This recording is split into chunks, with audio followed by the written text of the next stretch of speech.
Here we are.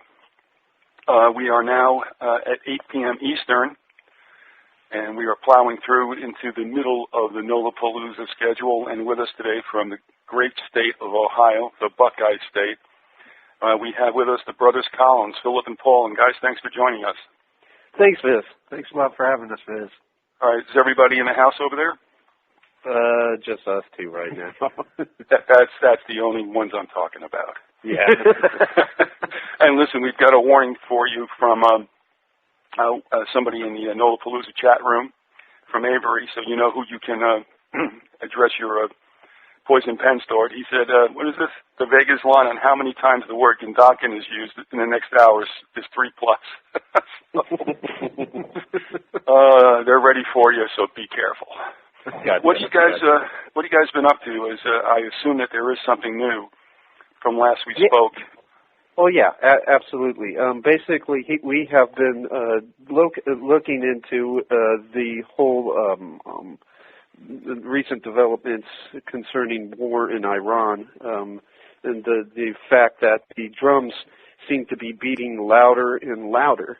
Yeah. And one part of that whole equation over there that we've been intensifying our research on is Basra, which is in southern Iraq, and it's an area that most Americans probably know little or nothing about, really.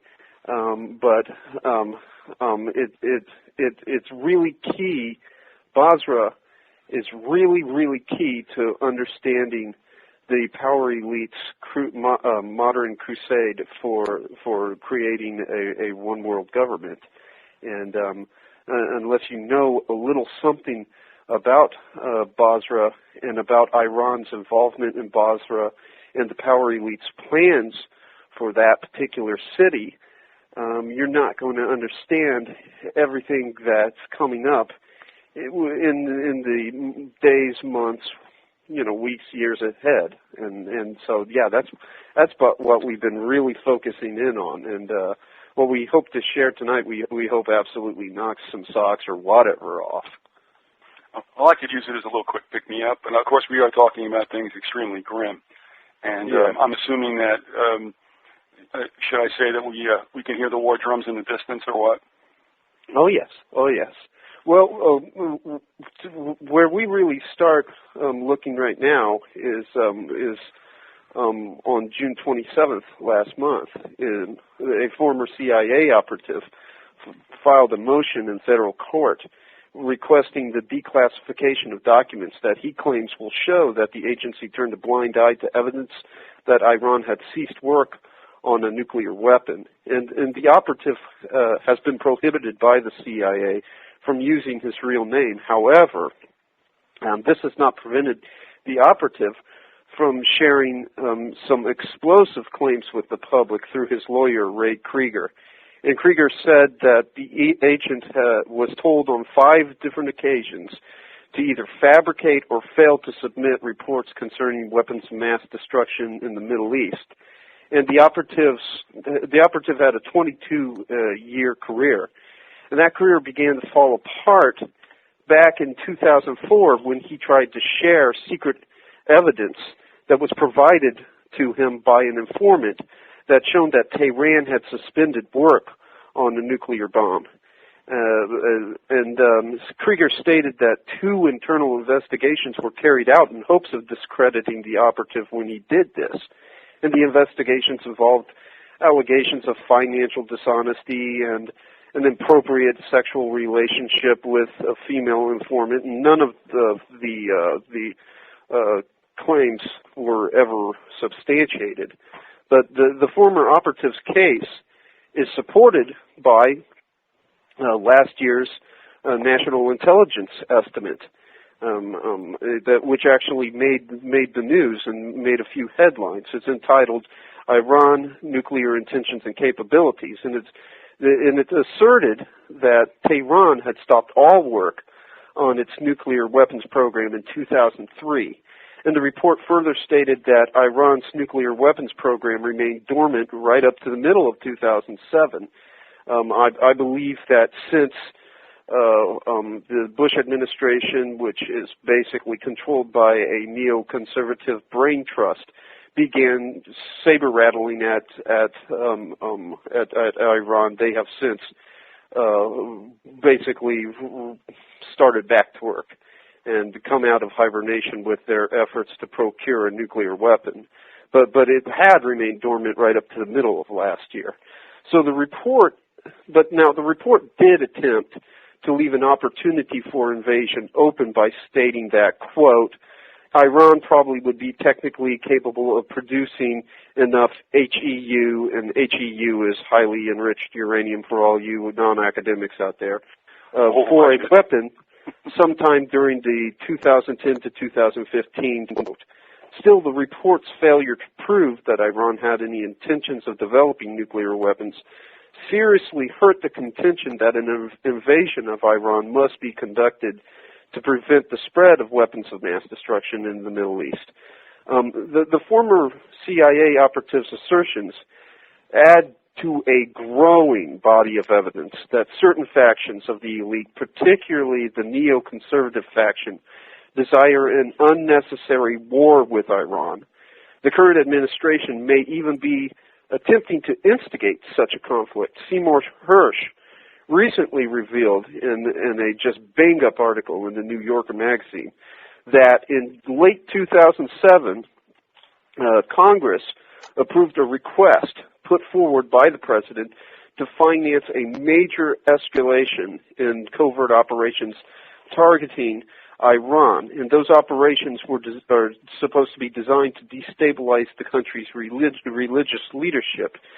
And the covert activities against Iran were described in a presidential finding, and they included the funneling of support to dissident groups such as the Awazi Arabs and the Balochi dissident groups. But we're talking about groups that are really, really, really bad news, and just proof that the administration is not only trying to destabilize the Iranian government, but also they might be in the process of building the next enemy that we will have to face somewhere down the line in the future, especially with the Balochis. And the Balochi dissidents have been described by Robert Baer as not only Sunni fundamentalist, but also as Al-Qaeda. Ramsey Youssef, the individual that was involved in the 1993 bombing of the World Trade Center, and Khalid Sheikh Mohammed, who was the mastermind of the 9/11 attacks, they're both Balochi fundamentalists. And another dissident group that's being supported by the CIA is the Mujahideen al-Khalq, or MEK. And this group has been on the State Department's terrorist list going back more than a decade now. And according to Seymour Hersh, it's one of the groups that may have their coffers filled with American money as a result of the escalation of covert operations against Iran. So again, I mean, the question arises, why do the war drums beat louder and louder against when it comes to all things Iranian? Well, if you look it might be a matter of oil, and it might be a matter. You hear that a lot. They want, it's all about about gaining control of Iran's oil fields because they're sitting on a ton of it, But that's a little bit too simplistic, and it might be a little bit more. It might be that Iran is actually becoming a major obstacle to the erection of what has euphemistically been termed the New World Order, but is basically a one-world socialist totalitarian government that sidesteps all democratic processes in favor of having law basically determined by decrees set down by an elite, by an oligarchy. And the reason that I say this, if you want the evidence for this, you have to go and read H.G. Wells. and all. He was part of at least two elite combines that we've been able to find in our research, the Coefficients Club and the Fabian Society. He might have also been a Freemason. There's a body of evidence to suggest that. But in Book 3 of The Shape of Things to Come, which he wrote, and Shape of Things to Come is a piece of normative fiction, and normative fiction is something that's prescriptive in nature. In other words, he's making suggestions for the future in the body of a fiction work. And in this case, his prescriptions are being made to the elite. But in that book, The Shape of Things to Come, there's a chapter entitled The Second Conference at Basra, 1978. And in that chapter, Basra is the location of a global conference that gives birth to the world government. So Basra becomes the Bethlehem of the new utopian society that is supposed to arise. And the problem with basically Basra and trying to create this world government in Basra right now is that there is opposition coming from Iran. There is a negative influence coming from Iran. You see, back during the time when Saddam Hussein was still the president over Iraq rather, he chased out a lot of Shiite dissident groups out of southern Iraq. And they went over to Iran, these different groups, and who found themselves disenfranchised because, Saddam, who was a Sunni, and he basically, basically elevated the Sunni minority there in Iraq. Well, when they got over to Iran, what do you think the Iranians did with these people? Well, what did the American intelligence community do with Cuban exiles after Castro came to power and all? They trained them and sent them back to destabilize Castro. The same principle applies here. It's no different. And so the Iranians trained these guys in how to basically conduct covert warfare, guerrilla warfare, and then sent them back to basically destabilize Saddam. After the American occupation of Iraq in 2003, those groups rechanneled their efforts away from the deposed dictator Saddam towards the coalition forces there in Iraq, and basically became the surrogates for Iran to fight a proxy war with America. And so one of the major cities in Basra, one of the major cities in southern Iraq that these Shiites, these Shiite dissident groups, these Shiite militias, have targeted and caused a lot of trouble and chaos in. And so, if this conference, which is supposed to birth the world government, is ever going to happen in Basra, then one of two things has to happen. Either the Iranian influence in Basra and in southern Iraq in general, but in Basra in particular, has to become a positive influence, or the Iranian influence has to be flushed out and pushed out altogether by an invasion of Iran, or something basically comparable to that. And so that's basically what our contentions are right now. Well, we're with Philip and Paul Collins. You've heard him on many times before. What we're talking about is probably a very current and probably imminent situation that we're going to be dealing with for some time. Philip and Paul have collaborated on 2 books, The Hidden Face of Terrorism, The Ascendancy of the Scientific Dictatorship. And guys, do you want to talk too also about, now have you penned an article about this, or are you in the process of doing it? What's the status of that? Yeah, we're in the process. We're in the process of doing this because basically most Americans don't know a lot about who Muqtada al-Sadr is, and they hear a lot about him on the news, and they hear about how he is just the devil incarnate from this current administration, but they don't know why. Really, the administration, why he is such a thorn in the side of the administration.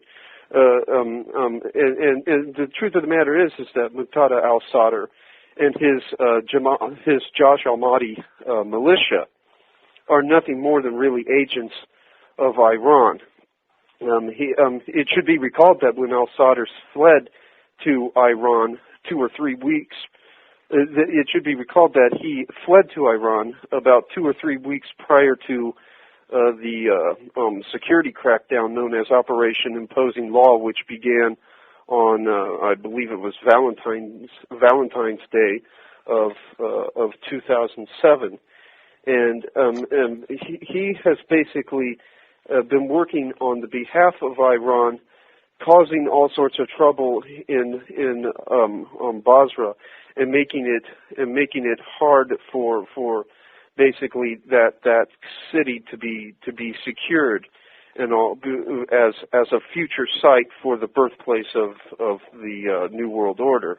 Back on February 27th to September 3rd of 2007, the Josh al-Mahdi militia, his militia overran Basra and held the UK bases there under siege, and on September 3rd, the British withdrew their forces from Basra Palace, and the Josh al-Mahdi and I think about two other militia groups, all these other insurgents, took the city, and that became a real problem to the power elite here in the United States. And what occurred then was this year, all throughout through the latter part of March, from March 25th to March 31st of 2008, the Iraqi army conducted an operation to push the Josh al-Mahdi out of Basra, and the outcome was indecisive, and the battle to this administration that Iran was supporting Shiite militias, and the U.S. ambassador to Iraq, Ryan Crocker, went as far as to claim that Iran was engaging in a proxy war. And if you look at Basra today, you'll see that basically Basra and much of southern Iraq is really under Iranian control, no matter how much it sounds like there's the coalition government is in control. It's really owned part and parcel by Iran currently. I know a U.S. contractor in Baghdad who runs convoys from Kuwait told former CIA field officer Robert Baer, who was the individual who wrote the screenplay for the movie Syriana and wrote the books See No Evil. Yeah, See No Evil. Mm-hmm. He told Robert Baer that the currency in Basra is the Iranian toman and not the Iraqi dinar. And the contractor also informed Baer that he has to pay a 40% surcharge to Shiite militias and Iraqi soldiers that are affiliated with the Iranian Islamic Revolutionary Guard Corps there. So, I mean, it's really become a stronghold for Iran. And this has to be changed in the eyes of the power elite here for Basra to become the Bethlehem of the New World Order. And it's really funny, though. Oh, I'm sorry, Viz. Let me throw in this one last thing. It's really curious too. If you look back to March 25th, to when the Battle of Basra occurred, and they tried to expunge those Shiite militias, and all, do you know what the name of the operation was? That whole operation to basically push out Sadr and those Iranian-controlled Shiites. Whatever it is, it's going to be ironic. It's going to be ironic. Well, the name was Operation Charge of the Knights. That might be, we speculate, and this is just speculation, okay? Wait, hold on. You're talking Knights like K-N-I-G-H-T-S. Yeah, K-N-I-G, yeah. Okay. We think this might be a reference to the Knights Templar. And, whether it is or isn't, and of course the Knights Templar were basically, the Freemasons considered themselves to be descendants of the Knights Templar, and Freemasonry formed a large portion of the philosophical foundation of the New World Order. But whether it is or isn't, it really has, that whole attack really caused an archetypal rage response, like the infidels were back. Yeah, I mean, essentially, as you know, when we first mobilized to go into Afghanistan, Bush invoked the term crusade, which of course had a great many of the Muslim Americans here in the United States upset, because crusade is, of course, associated with the Crusades for the Holy Land. And it's interesting that they're using this religious terminology, particularly jihadist terminology, in reference to these campaigns to drive out Iran. But it kind of underscores kind of this religious element that we feel is in part neo-Gnostic, really dominionist. Right now, that's driving the administration. But we're really curious as to whether or not it's the operation was basically a reference to the Knights Templar or not. I mean, it seems to fit. It seems the mold certainly seems to fit, and I know, and I'm pretty sure that it's going to cause the fundamentalists to play fast and loose with the term Great Satan in reference to the United States. All right, well, let me ask you a couple of questions, and we have one also from a listener, okay? If we can do that? Okay. Sure. And I want to go back to the Knights Templar motif, which doesn't surprise you guys in the least, I'm sure, but Liam from Northern Ireland says to ask you about when Iraq was taken over by the Grand Ayatollah, was it Sistani? Well, Ayatollah Sistani is basically the lover boy of the neocons. He's basically supposed to be the guy that's keeping the Shiites in line while America rebuilds the country. Well, now, whether or not he's been successful is a different story altogether. Well, I guess Liam thinks it's interesting that he was taken to Britain for a, quote, operation. Yeah, okay. No, he is in the pockets of the neoconservatives, basically to try to shift those Shiites away from the Iranian influence and get them on the side of basically the neoconservatives who are trying to basically build Iraq in their own image, and those Shiites have to be converted away from Iran if southern Iraq in general, and Basra in particular, is to basically come under the control of the forces, of the American forces over there, because again, Basra, it's supposed to be the Bethlehem of the world government, and at least according to the Roman Claif blueprint provided by H.G. Wells in The Shape of Things to Come. Yeah. And by the way, in The Shape of Things to Come, a lot of his predictions well, if you want to call them that, predictions in quotes.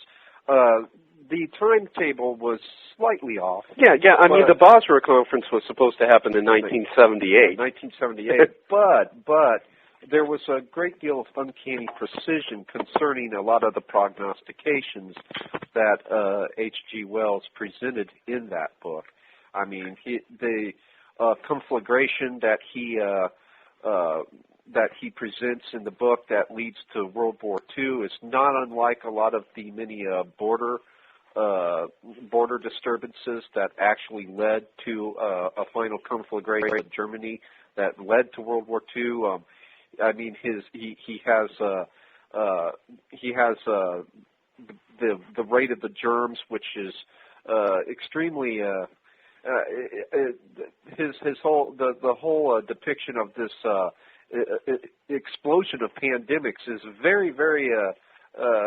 I mean, it synchronizes very much with today, with avian flu, with mad cow disease.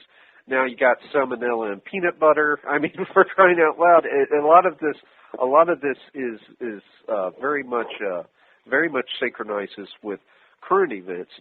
And as you know, and as many of the listeners know, when we did the series Invoking the Beyond, when we established the elitist pedigree of H.G. Wells, many of you already know that he was privy to certain plans. Of course, he was privy, and when he was part of the Coefficients Club, the Coefficients Club was very, many of its members were very much hot to trot to begin a war with Germany. So much so, it even disturbed one Coefficients Club member, Bertrand Russell.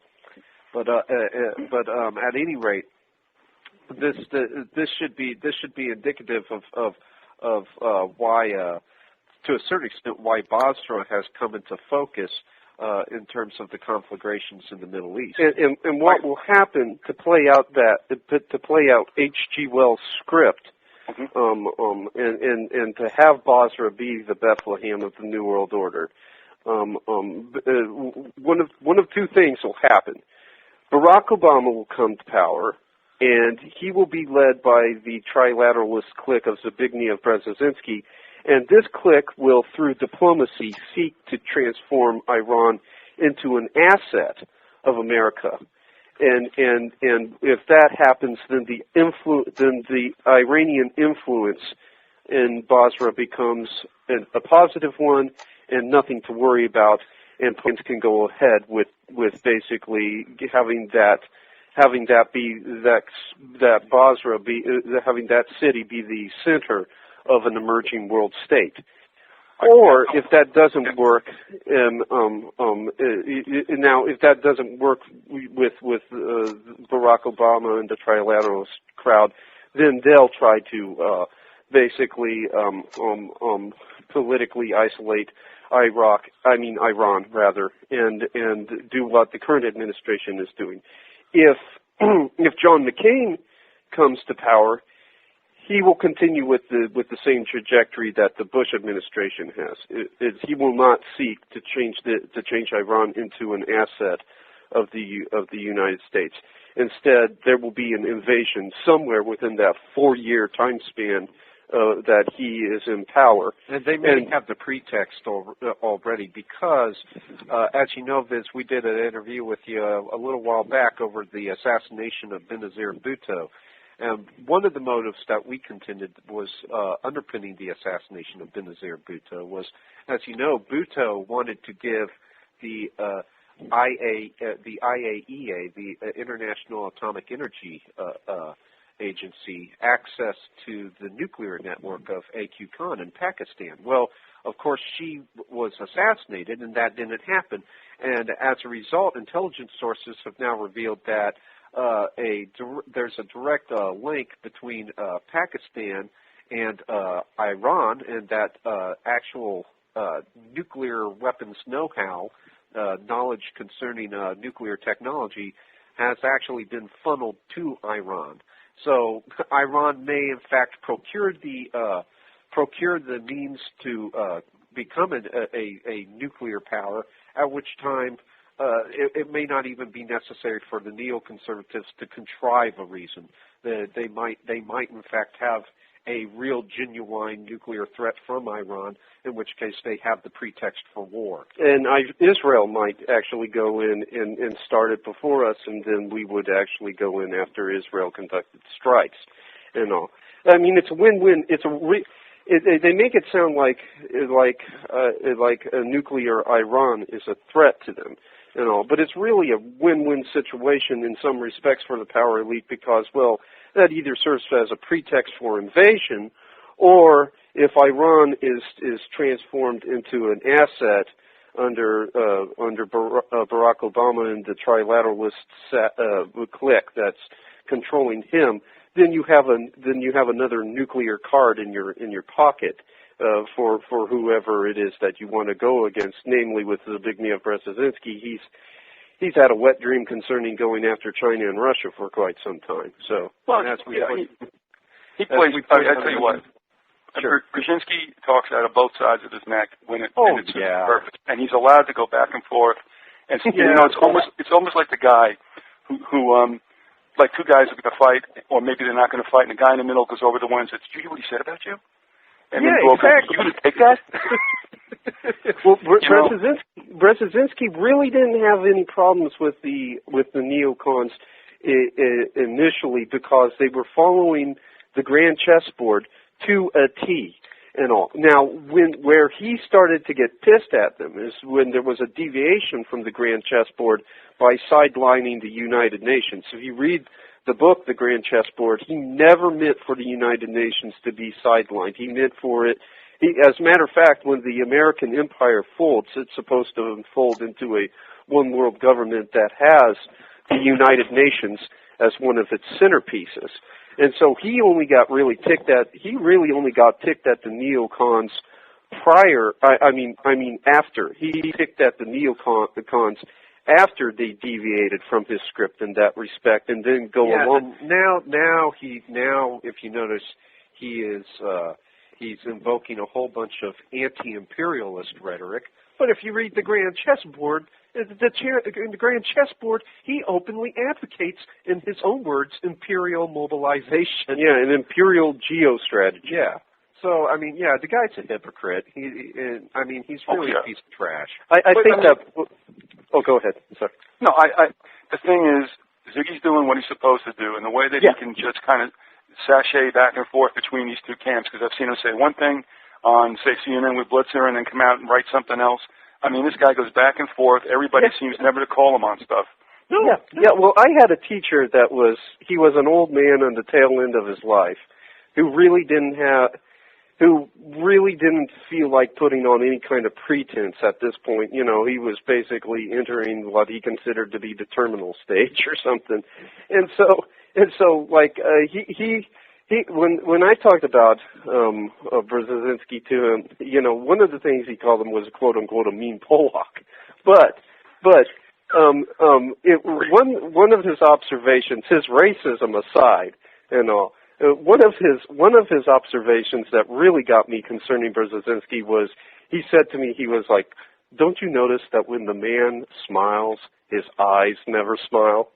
That's basically he is, and that's true. Brzezinski is a cold bastard, and his pragmatism will cause him to use any and everything under the sun. Well, essentially, with the Cold War and with the nuclear arms race, that whole dialectic, which he worked in part to sustain after he built up the Mujahideen and everything to fight the Sovs, which now have come back to bite us in the butt through Al Qaeda.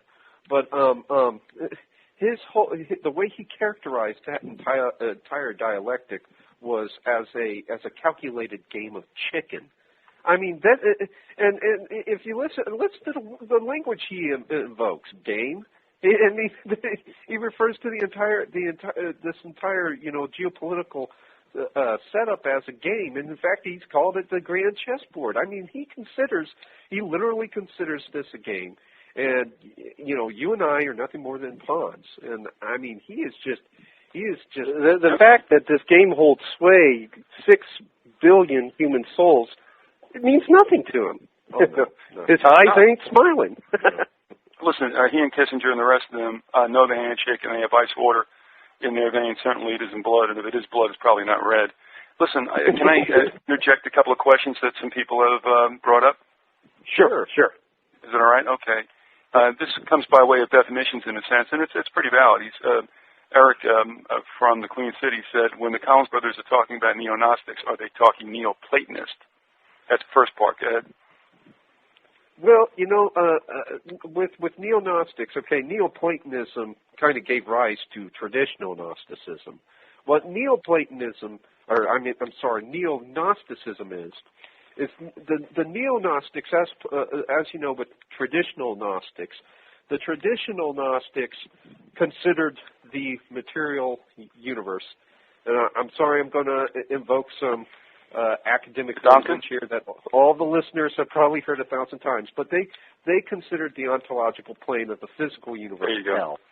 Yeah, they considered the physical universe hell because Jehovah was trapping the spirits of man in physical bodies, thus restricting his knowledge and restricting him from attaining gnosis.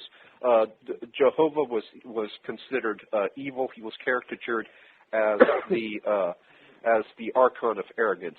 Now, what the neo-Gnostics do is the neo-Gnostics see the transcendent articles of faith, in particular the end of days, heaven, the eschaton. They see all these transcendent concepts as being emergent here in the physical universe. The traditional Gnostics, they would have virtually nothing to do with the physical universe. They would give it no epistemological or metaphysical currency. It was all just an evil hologram. For the neo-Gnostics, the physical universe is of paramount importance because that is where neo-Gnostics believe that they will basically bring heaven to earth. They will bring heaven about here in the immanent cosmos. And that comes from the term in manere, which means to remain within. It's a Latin term which means to remain within, and to remain within what? To remain within the physical cosmos. And thus when you immanentize a transcendent article of faith, an object of faith, you basically draw it into grip of human knowledge. You draw it into the physical universe. So, in other words, with a neo-Gnostic group within the Islamic world, such as the Wahhabists, the sixth pillar of faith, holy war, jihad, is no longer a spiritual battle inside where you wrestle not against flesh and blood. It becomes pure flesh and blood. But the jihad becomes a full-blown, real political shooting war. Exactly, and it's the same. It was the same with communism, fascism. Both of those qualify as strains of neo-Gnosticism. They both envisioned an eschaton here in the physical universe. And whether it was the Marxist, stateless socialism, workers' paradise, or whether it was the Third Reich. And the neo-Gnostic subversives within the Christian world here in the West, the Dominionist, take the biblical concept of dominion and change it so that it stops being some kind of spiritual dominion. It becomes a political coup. Yeah, political dominion. So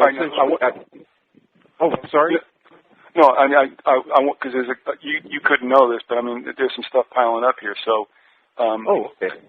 I know you can finish your thought, and then I've got a bunch of machine gun stuff to run by. Sure, go right ahead. All right. Well, first of all, to me, and this is just my little thing, and I just want to give you a yes, no, or whatever. Neoplatonists now, to me, are basically elites that I don't even believe. I think they're atheists. I mean, I don't see where they think there's anything other. I mean, that their concept always was Elysian Fields or something. But, I mean, the Platonists, I mean, even though Plato was brilliant and he was also prophetic, to me he was an out-and-out right elite and also another stone-cold dude. Mm-hmm. Yeah, he really, I mean, he had no problem with advocating eugenics and advocating infanticide and really a elitist, stratified society. Now, as I understand it, according to some scholars, he recanted his views later on. But nevertheless, damage was done. Yeah, exactly. Thank you. So, and I'm going to guess he was on his deathbed too. Yeah, exactly. That's always the place where you recant. Right, I've had my fun. It's time to go to heaven. All right. Exactly. I see the light. The light's growing dim. I'm sorry. Now, this is kind of interesting because I would say in the Trotskyite type of sense, this could be an accurate assumption, but I'm going to run it by you, and that is, he asks again, and we have some other questions after this, are neocons and neoliberals the same thing? I would say, yes, but go ahead.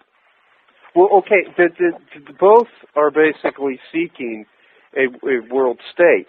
The difference is this, is that the neoconservatives seek a world state through an outright military campaign. Yeah. And all. The neoliberals basically want to conduct their conquest through international entities such as the IMF and the World Bank, and they want the military to basically be there as a third option repo man. Yeah. And that's but they would prefer to mostly do it through diplomacy, through treaty, and through weaponized economics. Yeah. Because when you take an IMF loan, the bailout conditions basically enslave you. Yeah. So that's the only real difference. But like any dialectic, the outcome is the same. Yeah. The neoconservative versus neoliberal dialectic, both are just competing strains of socio-political utopianism. So there's very little difference. All right, we have some more questions, and it says the Collins brothers brought up that the future is to be ruled by decree. I recently found out that the reason the oil companies can't get access to Anwar in Alaska is only due to an executive order. What doesn't compute is why all the sound and fury by the, quote, conservatives over and all the president would seem to have to do is write a new EO. My observation is that executive orders or decrees have more authority in Congress or for the presidents that follow. Is the observation true? The EOs really do return government, and I'm just going to jump in here, to a monarchical form. Basically, if you're going to write EOs, you don't need any other branches of government. Now I'm going to throw it back to you guys. Well, they are basically broad policy memorandums that allow the president to write law, in my opinion. There might be sometimes, in a state of a legitimate emergency, there might be a place for executive orders, but the presidents have, especially starting with Nixon, played very fast and loose with executive orders to the point where you look at Congress and say, what's the point here, and everything, because it has allowed the executive branch of government to basically legislate. Yeah. And this is a blatant violation of the separation of powers that was created by the Freedom Documents, in particular the Constitution. When you can't rule according to executive order and everything, you can rule through line item veto as well. But there was a whole slew of executive orders that came out during the Nixon administration that would have effectively led to an end, a suspension, an indefinite suspension of constitutional government here in the event of an emergency. All we needed was some kind of major catastrophic event, and this country would have found itself, indefinitely in the grip of a dictatorship, and basically the Constitution would have been non-existent for God knows how long. Now, if it's okay, what I went on to do is I threatened that I'd like to speak to the Knights Templar motif. Yeah, sure. Are you okay with that? Sure. Absolutely. Yeah, go ahead. All right. Now, this is just something I brain farted, on the other day, and this is not really part of it. It's an entree into where I'm going. Where do we believe geographically the Garden of Eden was? Okay, the garden. Well, the garden. I have no idea where it was located. What I know is that my personal opinion is that theologians have gotten it wrong by saying that Eden was the garden. I believe that Eden was the earth. If you go back and you read Genesis, it says that he planted a garden in the midst of Eden, and so I believe that the garden is supposed to basically represent the headquarters, the seat of authority over the earth, and that's why the Adam and Eve were pushed out of the garden because they were no longer in that seat of authority, and Satan had tricked them into giving the seat of authority over to him. But I'm not too sure where the geographic location of Eden was. Well, the only reason I bring this up, I was thinking about this the other day, and and we'll get there. Now, like I said, I don't want to draw too much here, but we were just kicking this through, Lady Viz and I. But we know that obviously, and it's funny that commercially we understand the title, but we don't know where it comes from. A lot of us, and that's the movie East of Eden. Yeah. And as you well know, Hagar and Ishmael were expulsed, but promised to be a great seed, and he sent them east. Now, if the Semites, well, I don't even want to use that word Semites, I think it's a misnomer. If the Arab seed, the people, now obviously, populated what we now know as the Middle East, it's interesting. Now, that isn't the real point, but what I'm thinking about is, was not Basra or Baghdad, more likely Baghdad, can we see that as possibly the center of what was Babylon? Yes, absolutely. And the significance of that, it's never been lost on us, is that, right. It seemed to start in Babylon, and now it seems to be ending in Babylon. Yeah. It seems that everything has come full circle, like the snake eating its tail and everything. And Basra really is supposed to be, like a neo-Gnostic version of Bethlehem, in our opinion, and all, because it is the birthplace of something that is messianic and utopian in nature to the power elite. It's the birthplace of the world state and everything. So long as you can get the Iranians the hell out, or make their influence a positive one over there, and they might invade Iran to basically expunge that negative Iranian influence in Basra, so that Basra can act as the headquarters for this global conference that Wells prescribed in his book, The Shape of Things to Come. Now, I have to tell you, we are bound by the clock on this, and we got 9 minutes before the hour. So I just want you to frame whatever you have to do from this point on, and that's going to be obviously affected by what I ask you. But what I find interesting is, there is, quote, a fixation on Iraq or Baghdad or Basra. It almost seems like a return to Babylonianism. However, I think we all know, and going back to the Knights Templar motif, that Jerusalem, as you know, is eyeballed by Satan. I will just say it might be a coincidence that the Vatican is very, very protective of Jerusalem, and the Templars obviously cut their teeth on protecting, quote, protecting pilgrims on their the journeys to the Holy Land.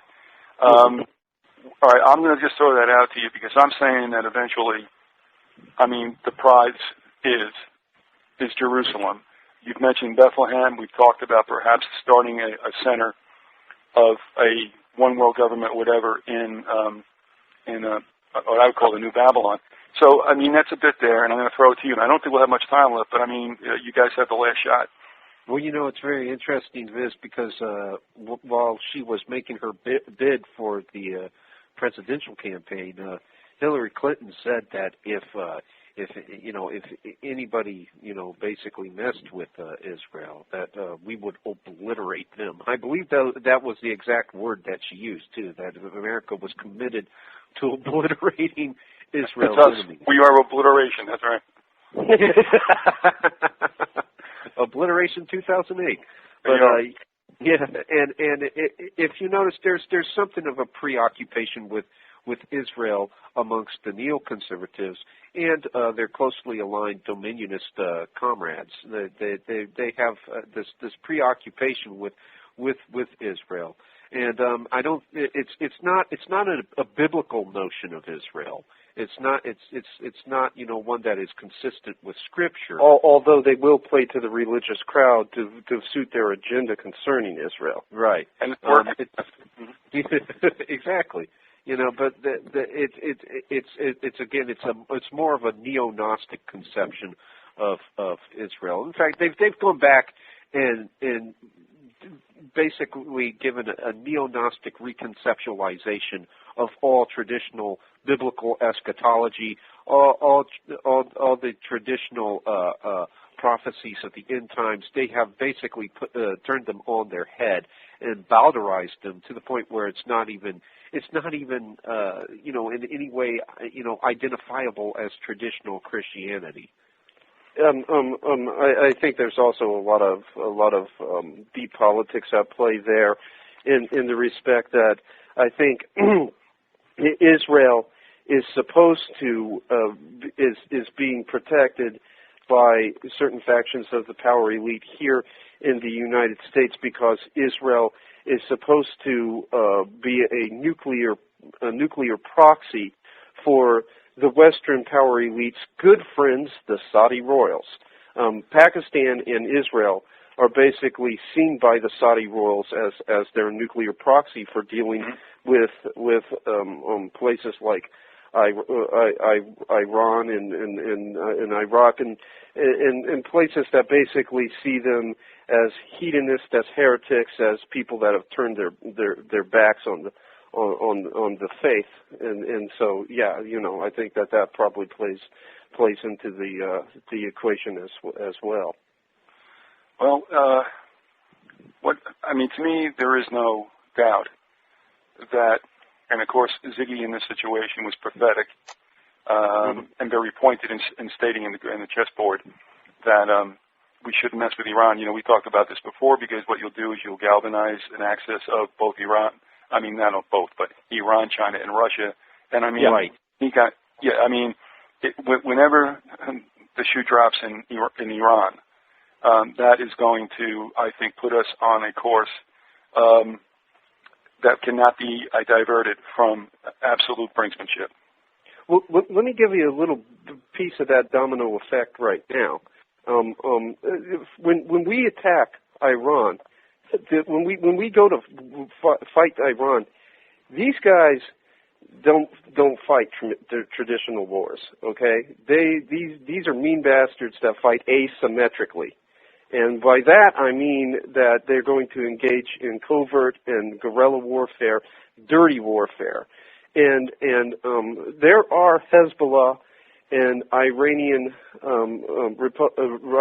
Revolutionary Guard operatives over in Latin America, particularly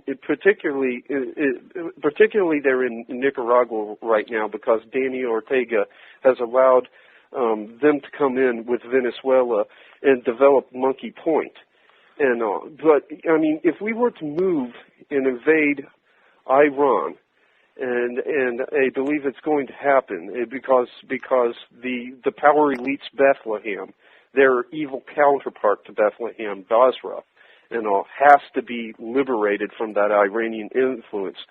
What you might see is these Hezbollah and Iranian Revolutionary Guard operatives coming over our borders, which are invisible, non-existent, and conducting some major terrorist attacks here in the United States. This is a war that will be brought home to the people, because they are asymmetrical guys. That's how they fight. They fight dirty, look at the Besiege. They had what was known as the Besiege when they were going up against Iraq, and basically that was nothing more than sending people running headlong at Iraqi tanks back when Saddam Hussein was still in power. Like in a suicide mad dash, and you would say, well, that's not going to work, but it did. It worked, and everything. You know, these are guys that are not scared to die in the process, and they're not scared of fighting asymmetrical and dirty. All right, now this is going to be a tough one for you, and I just want to get out of here. This will be the last question. I have a suspicion that the United States believes it's going to perhaps unleash something differently, but certainly I think they're going to try to do this without boots on the ground. If they were to place boots on the ground, I don't think it would happen until the spring, but I think they're going to unleash some stuff that we may not have seen before. And with this, guys, you got about a minute. Well, I the Pentagon was asked to take the nuclear option off the table, and they didn't. You know, Seymour Hersh brought that out, and it hasn't been denied. And and Cheney has always been insistent on having that nuclear option on the table as it relates to Iran. So that's all I'll say. Yeah, I never know who I'm speaking with. So whoever was speaking, but the other person speaking. No, I was just going to elaborate a little bit on that point. I mean, I believe, as you do, Viz, that eventually those weapons, the nuclear weapons, are not there just being stockpiled to gather dust. I believe that eventually they are meant to be used, if in at least some limited fashion.